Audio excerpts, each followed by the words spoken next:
And I want to start with a story, and it begins a long time ago in a galaxy far, far away, otherwise known as the United States in the 1970s. Alvin and Heidi Toffler wrote a book called Future Shock. And like many books about the future, this one, unlike many, this one turned out to be pretty true. What they looked at was the course of history for humankind and looked at change across that history. And so they viewed these as waves of innovation. So the first wave was agricultural, the second was industrial, the third was technological, and I think today they would argue that we are in the midst of a biological wave of innovation. What was interesting in their observations were that these waves apparently were getting closer together, so change was happening more frequently, and the intensity of change in each one of these waves was getting greater.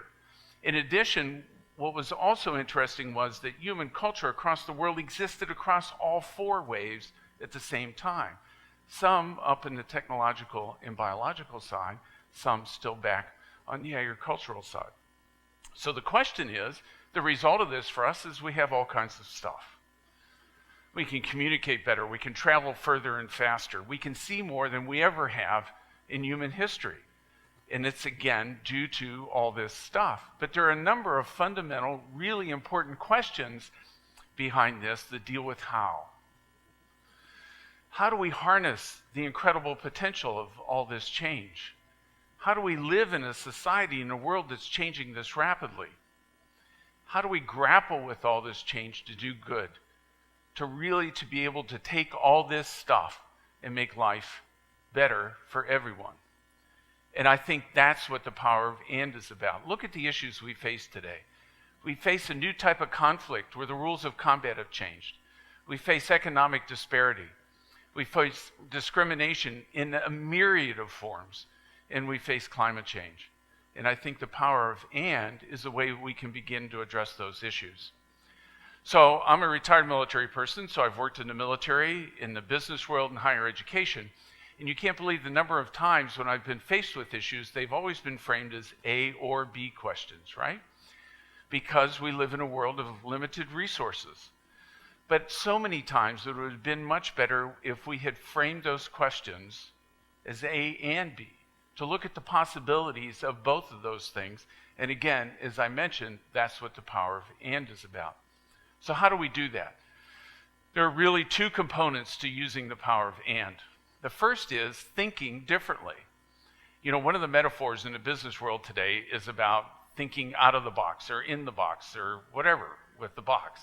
The point is, why do we even have a stupid box to begin with? Really, we don't even need to have that. What we need to do is think all the way around a problem. And I haven't figured out a name for this yet, whether you call it multidimensional thinking or 3D thinking.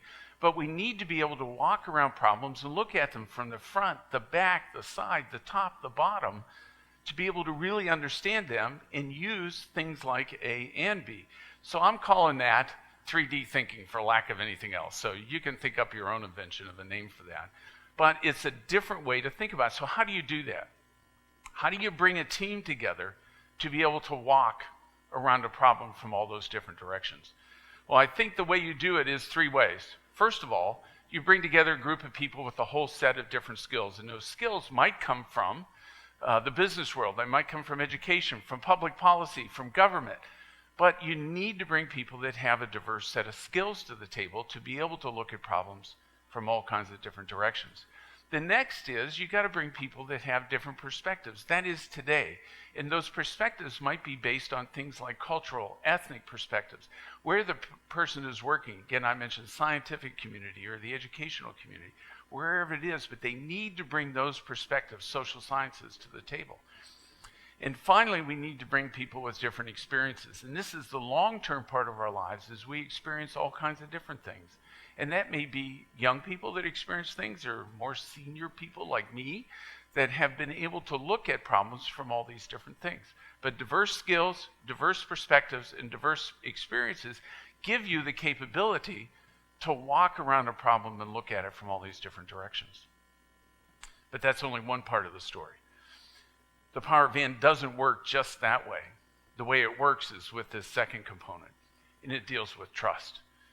Trust is the engine that makes the power of and work. It is the currency of leadership. And it is the only way you can bring a group of people together to work on these types of difficult problems, A and B type problems. So where does trust come from? Well, obviously, first, it comes from respect. That is, bringing a group of people together where both followers and leaders interact in an atmosphere of respect. Second, it comes from this question of integrity. Again, leaders and followers coming together and telling the truth. And also understanding in these interactions, I might put my ideas on the table, but in the end, mine might not be the solution, or only part of my ideas might be the solution. But integrity is a critical part. And then obviously, competence. When you draw people together with all these different diverse skills, perspectives, and experiences, they got to be competent. And that builds the package of trust and the engine that goes along with 3D or multidimensional thinking to be able to use the power of and. So I can blah about this model all night, but really I want to give you two examples of where I've seen this work and blessed to be a part of these. The first is an university, a faith-based institution that's Christian and actually Lutheran in a major metropolitan area. This university mission is preparing leaders for the transformation of society. So like all good educators, the university looked at this from the perspective of curriculum and things they did on the campus, but they also wanted to look how they could engage off the campus, both as an institution and with students in this mission of transforming communities. Well, you could sit back and look at this kind of problem and say, well, let's go send students to Europe or Central America. You know where they looked? They looked across the street. Literally, across the street from their library and their baseball field was an elementary school whose footprint drew on some of the most economically depressed areas of this major metropolitan area. 80% of the students in this school were on free or reduced lunch. 20% of them did not have a permanent home. 4 or 5 years ago, the engagement began. And so student teachers went to the school and did the practical part of their student teaching and student learning. Gradually that grew and the business school began engaging. Athletes began to engage the elementary school in physical education programs. The nurses engaged the school in terms of wellness and community health. So this grew and grew until a couple of years ago, they all sat down, both public and private, the and equation here, and said, we really need to replace this school. The structure of this school was a disgrace. The city and the school, the private school, raised together and in fact exceeded their fundraising goal to completely rebuild the school. It was torn down a year ago. Fall of 2017, they will open this school. The School of Education for the university will move into the elementary school. The dean will office right beside the principal. The faculty from both schools will work together. The nurses are going to run the wellness clinic. The athletes will run the physical education program. It's going to be amazing. And you know what? They're going to touch hundreds of students, and then thousands of students, and then tens of thousands of students over the life of this program. Isn't that amazing? And it's the power of and.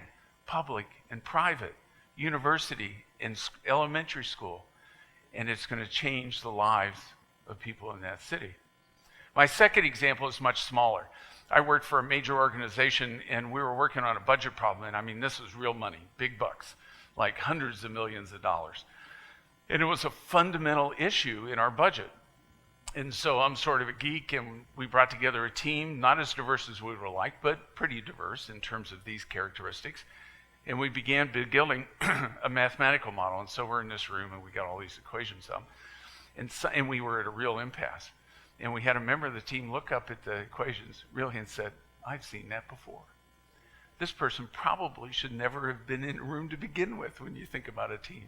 But that was the hurdle we overcame to eventually solve this problem.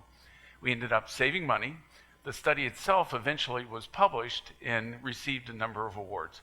So again, a much smaller example, but the power of and in how we can address really difficult issues. So if it's that successful, why is this so hard? Well, first, it's hard because there's going to be conflict and disagreement. This isn't going to be a case where a team comes together and goes hum-de-dum, everybody loves everybody, and you walk out of the room. There's going to be some issues as you go through it. Second, there will be organizational issues to keep it from happening. Fear of change, institutional inertia. We love doctrine and dogma. They help us understand what we believe, but lots of times they restrict the way we think. So you've got these things in the background holding against using the power band. So how can we mitigate that? Well, certainly from a follower perspective, followers have to engage in a process and understand there's going to be disagreement and conflict, and maybe all their ideas won't make it. Leaders have to engage in a process from the level of trust and to build trust within these teams based on respect, integrity, and competence. That trust comes about from trusting and being trusted. And finally, in this process, it's never about I or me. It's always about we or us. The Reverend Dr. Martin Luther King was really famous. If you remember, it was always all of God's children. It was never some of God's children in his vision statements, or maybe a few of these over here or over there. It was always all of God's children.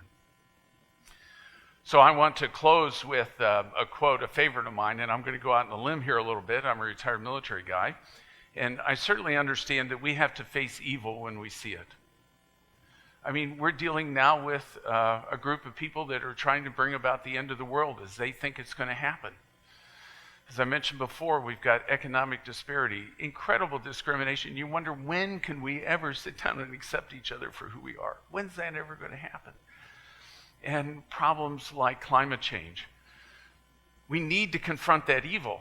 But when we confront that evil, we don't have to lose who we are. The reason my grandparents came to this country 2 generations ago. And how do we go about doing that? So I'm going to read you a quote from the Lord Rabbi Jonathan Sacks. He lives in England. This was a quote that occurred in the Wall Street Journal in October of 2015.